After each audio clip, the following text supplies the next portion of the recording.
already subscribed, please consider doing so. And final housekeeping, hidden gems. You will find hidden gems from me in my video, and it will be either a fact about the case or a fact about myself. And when you hear the hidden gem, please comment it down below.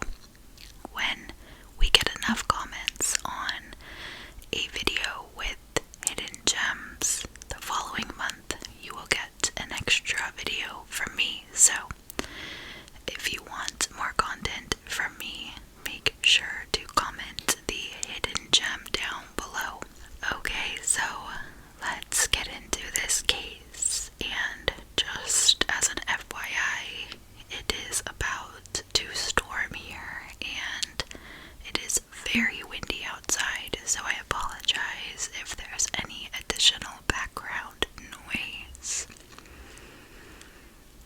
Okay, so on June 24th of 2005, the Tinsley family held a press conference at the Allen County Courthouse in Fort Wayne, Indiana, during which they begged for information from the public about an unsolved murder.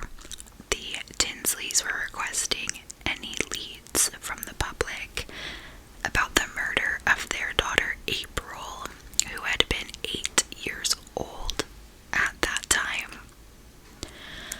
She was reported missing in April of 1988, and her body would be discovered several days later. Tragically, she had been assaulted and strangled to death, and despite a thorough police investigation and a reward offer in the process, April's killer managed to evade justice. Several years later, a message appeared on a barn that was allegedly written by the killer, who appeared to be taunting police and their inability to catch him. This would become one of the Midwestern states' most notorious unsolved murder case. Almost 30 years after her disappearance, more advances in their techniques would be employed to attempt to discover this person's identity. By May of 2018, it was announced that an arrest had been made in the case.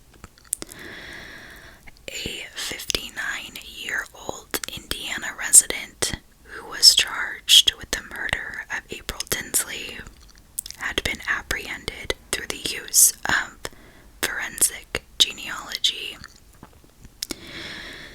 The killer's own DNA that had been left at the crime scene would ultimately seal his fate. April Marie Tinsley was born on March 18th of 1980 to Janet and Michael Tinsley, and this family resided in Fort Wayne, Indiana. April attended Fairfield Elementary School and was a member of the children's choir at the Faith United Methodist Church. Not long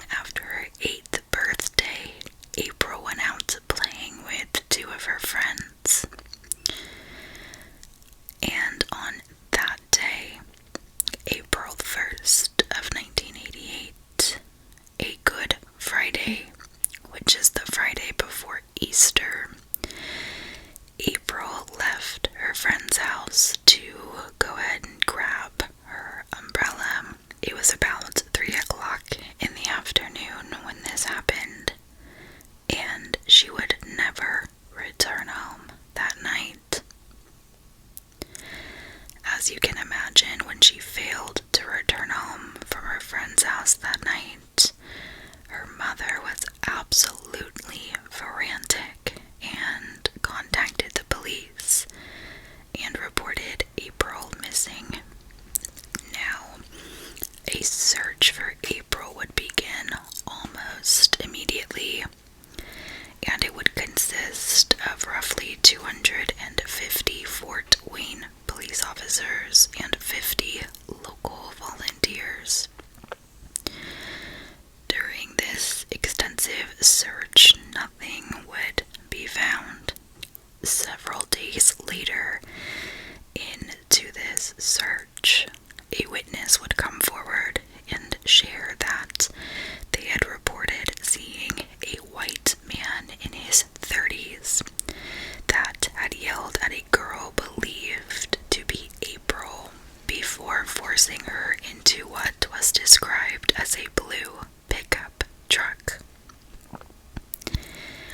While all of this was going on, April's mother, Janet, was anxiously waiting for police to bring home her daughter. Then, 3 days after she went missing, they would receive the news that every parent dreads, and what I would call a parent's worst nightmare. Instead of getting good news that April had been found alive, they would learn that their little girl had been found dead in a ditch 20 miles from her home in rural Indiana farmland. But nobody had seen April get snatched with 100% certainty, and leads would be scarce. Her body was found on April 5th of 1988, and that ditch was just west of Spencerville, Indiana. Her body had been found by a jogger passing through the rural farmland. Near the crime scene, investigators would find one of April's shoes, as well as a shopping bag containing a sex toy. And as mentioned earlier, it was determined during the autopsy that April had been both assaulted and strangled. The pathologist that examined her would estimate that she had been deceased for about 1 or 2 days before she had actually been discovered, and that her body had only been placed in the ditch just a few hours before it was found. So, the police would realize that they had a lot of work ahead of them, and a motorist would come forward and share that they had reported seeing a blue pickup truck near the site where April's body had been found. This would lead police to a 34-year-old suspect who was arrested on suspicion of murder. However, after further inquiries, it was determined that this man was not involved in April's murder. But authorities did charge him with child molestation in a separate case, of which he would actually be acquitted the following month. Shortly after the murder, police would release a composite sketch of a suspect based on the account of the witness who reported seeing April's kidnapper. And in my opinion, this is one of the best composite sketches I have ever seen. On the same day that April's body was found, 2 local radio stations established a reward fund, along with additional funds that were arranged to cover the costs for April's burial and for her family. 3 days later, a service was held at the Faith United Methodist Church, and April was buried in the Green Lawn Memorial Park. In response to the death of April Tinsley, 90 members of the Fort Wayne community formed on April 20th of 1988. The volunteer group April, which stood for Associated Parents Regional Independent League, or later would become Abduction Prevention, Reconnaissance, and Information League, to help police solve cases involving missing children.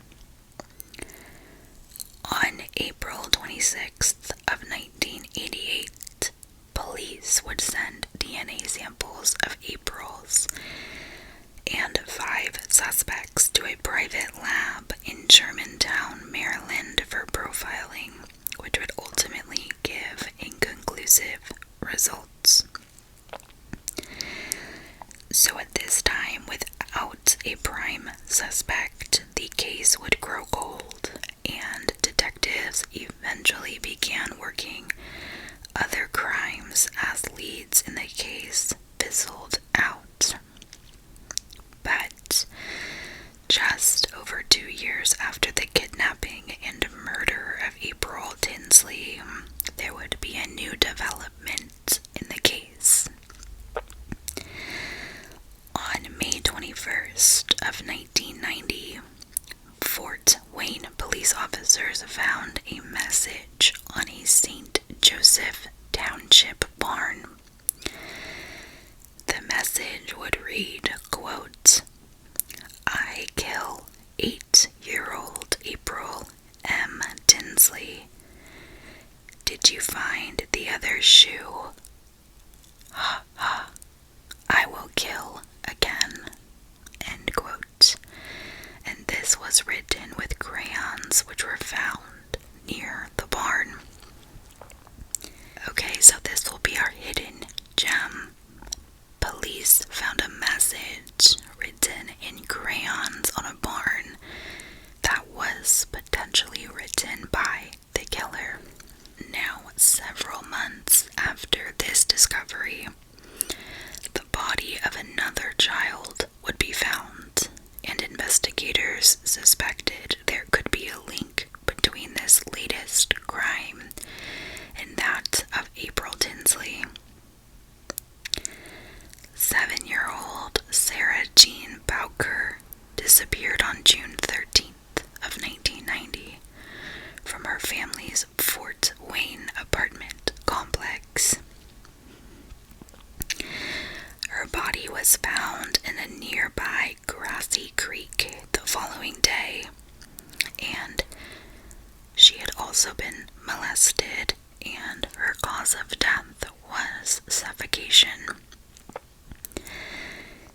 In April 1991, a homicide team was formed by local and state police to investigate April and Sarah's deaths. Now, they would work on this investigation for over 4 years.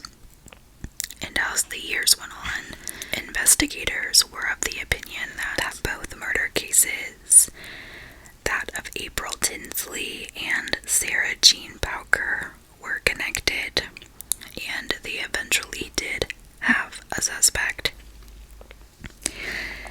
It was reported by the Fort Wayne Journal-Gazette that detectives had enough evidence in Sarah Jean's case to indicate that she had been murdered by Roy Hensley, a former neighbor of her family. This man, Roy Hensley, had previously died on January 28th of 1994 of heart and lung disease at the age of 75. But again, because there were so many similarities between these two cases, police would suspect Roy Hensley in both cases. Philip O'Shaughnessy, who was a former coroner, said, quote, "I think the same person killed both of them. There's too much similarities between the two cases. If they have enough evidence to say that Roy Hensley killed Sarah Bowker, then I believe Roy Hensley killed April Tinsley also." End quote.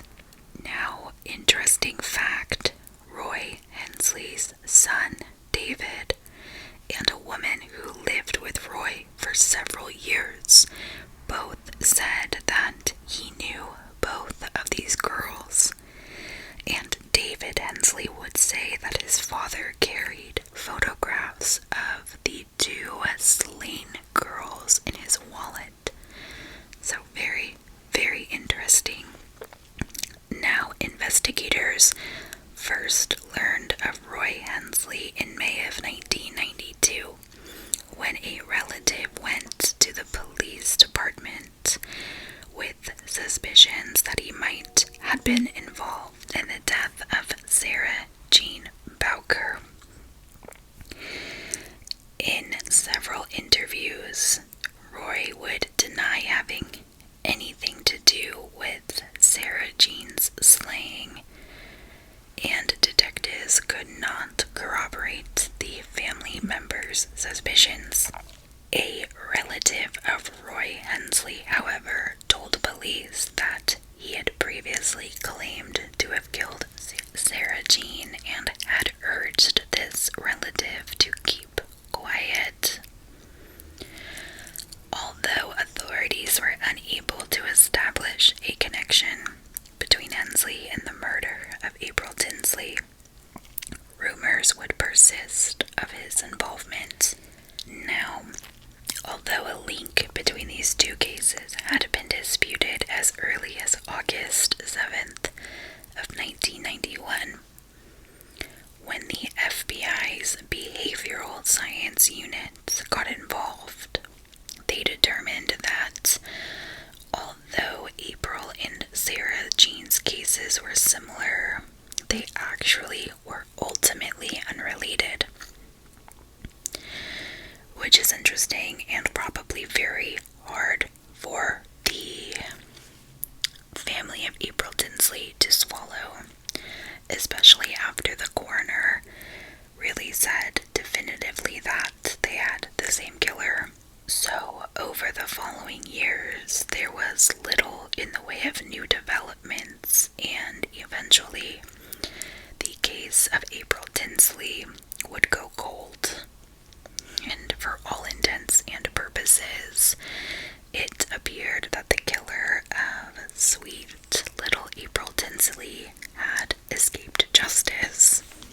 So, a decade would go by, and to many, the case of April Tinsley was almost forgotten, all apart from her family members and the dedicated investigators who worked so tirelessly on this case. Then, in 2004, it appeared that the killer had emerged from hiding or wherever he had been to communicate with police once again.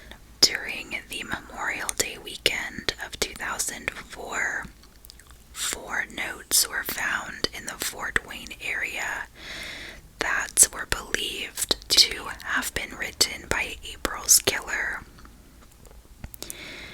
3 of these notes were left on girls' bicycles, and another one was left in a mailbox. The visual of these notes being left on the bicycles is just so creepy to me. The 3 notes were placed in plastic bags when they were left on girls' bicycles, along with used condoms and Polaroid pictures of a man's lower body. One of these notes, littered with many spelling and punctuation mistakes, read, quote, "Hi, honey. I have been watching you. I am the same person that kidnapped and assaulted and killed April Tinsley. Tinsley. You are my next victim. If you don't report this to police, and if I don't see this in the paper tomorrow or on the local news, I will blow up your house, killing everyone but you. You will be mine." End quote. Another note read, quote, "I am the same person our kidnapped and assaulted and murdered April Tinsley. You, our next. Ha ha." End quote. When forensic officers tested the condoms presumably left by the author of these letters, they discovered that the DNA matched the police's DNA profile of the suspect originally found at April's crime scene, meaning that it really was the killer that had left these notes. But despite this, there were no further developments in the case that led to the perpetrator's identity. In April of 2019, the television program America's Most Wanted ran a segment on April Tinsley's case and asked for tips from the public, which I have talked about in at least one other case before, and this has helped solve many cases. That same year in June, Indiana authorities asked the FBI Task Force Child Abduction Rapid Deployment to help them solve this murder. In response, the FBI's Behavioral Analysis Unit created a profile of the suspect, describing him as a preferential child sex offender, meaning that this person would have a long-term and persistent desire for children. The profile that they came up with would describe the murderer as a white male, then in his 40s to 50s at the time of the crime, and living or working in Northeast Fort Wayne, Allen County, with a low to medium income. Police were unsure if the composite sketch made in 1988 of the suspect was of the killer. However, there were no other witnesses who came forward with a description of the suspect. In April of 2015, construction started in a neighborhood of Fort Wayne on a memorial dedicated to April's memory, and it was to be called April's Garden. 2 months later, in June of 2015, the Virginia-based company Parabon released a snapshot composite sketch of the suspect based on information from his DNA. And this new composite sketch was significantly different from the previous sketch of the potential suspect. In early May of 2016, police released an updated version of this sketch. That same year, the investigative series Crime Watch Daily aired an episode that featured the murder. With advent of forensic genealogy emerging as a new method of identifying suspects in cold cases, a Fort Wayne Police Department detective sent a sample of the suspect's DNA in May of 2018 to the forensics company Parabon Nanolabs, which used the genealogy website GEDmatch to identify the suspect's relatives. On July 2nd of 2018, the genealogist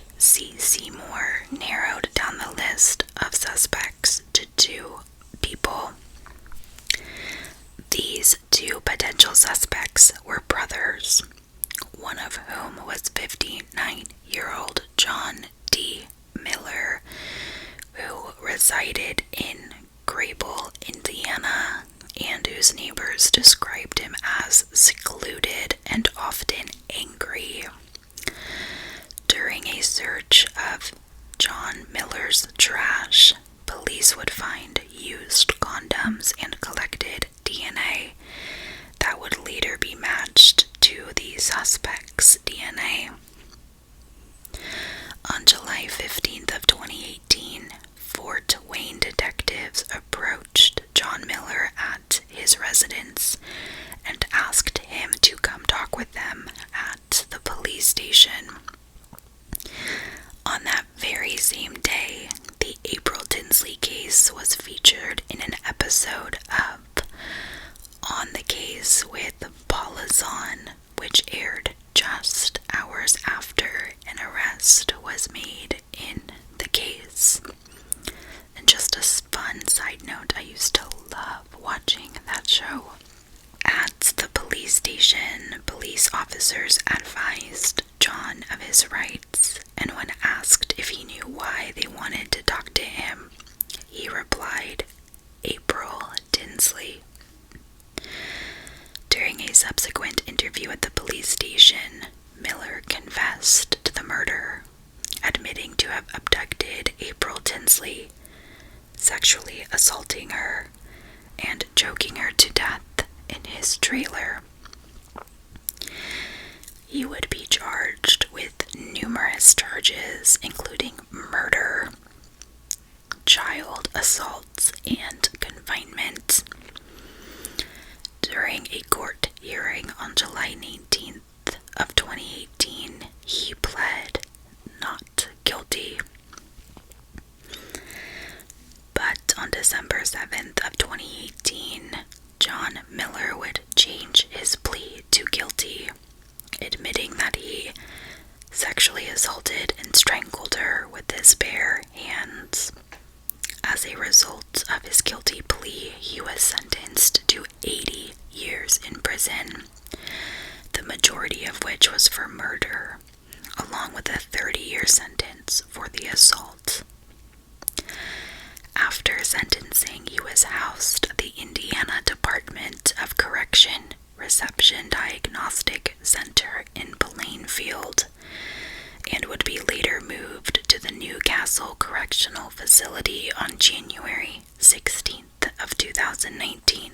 At that time, the earliest possible release date would be scheduled for July 15th of 2058, when he would be 99 years old. The family of April Tinsley was finally able to gain some sense of closure after 30 years of agonizing over who might have been responsible for the death of their young daughter. That will conclude the case of 8-year-old April Tinsley. Please let me know your thoughts. Thank you, and until next time.